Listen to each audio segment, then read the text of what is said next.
కొన్ని exit polls గందరగోళంగా ఉన్నాయని వైసీపీ ప్రధాన కార్యదర్శి సజ్జల ఆరోపించారు. లోకల్ సర్వేలు తమకు పాజిటివ్గా రిపోర్టులు ఇచ్చాయన్నారు. నిష్పక్షపాతంగా ఉండాల్సిన ఈసీ ఏకపక్ష నిర్ణయాలు తీసుకుందని ఆరోపించారు సజ్జల. పోస్టల్ బ్యాలెట్ల విషయంలోనూ నిబంధనలు పాటించడం లేదన్నారు.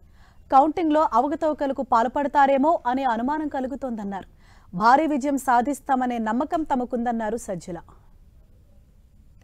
నిష్పక్షపాతంగా ఉండాల్సిన ఒక పెద్ద మనిషి, ఒక ఆర్బిట్రేటర్ లేదా ఒక అంపైర్ ఎట్లుండాలనో అది వదిలేసి ఏకపక్షంగా అడ్డదిడ్డంగా డెసిషన్లు తీసుకోవడం ఇవన్నీ కంటిన్యూస్ చూస్తూనే ఉన్నాం.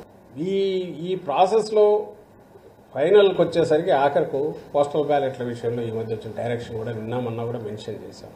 అది ఛాలెంజ్ చేశాం కోర్టులో. సుప్రీంకోర్టు కూడా వెళ్తున్నాం.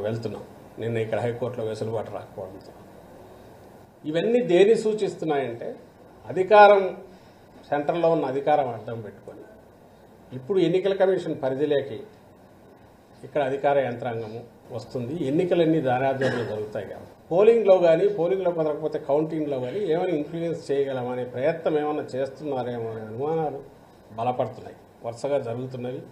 ఇప్పుడు ఎగ్జిట్ పోల్స్ పేరుతో వాళ్ళు ఇస్తున్న ఫిగర్స్ చూసినా ఏదైనా అక్కడ అవకాశం ఉంటే ఎట్లా ఒకటి మనం కొంచెం పుష్ చేయగలమా అనే ప్రయత్నం ఏమన్నా చేస్తున్నారేమో అని అనిపిస్తుంది.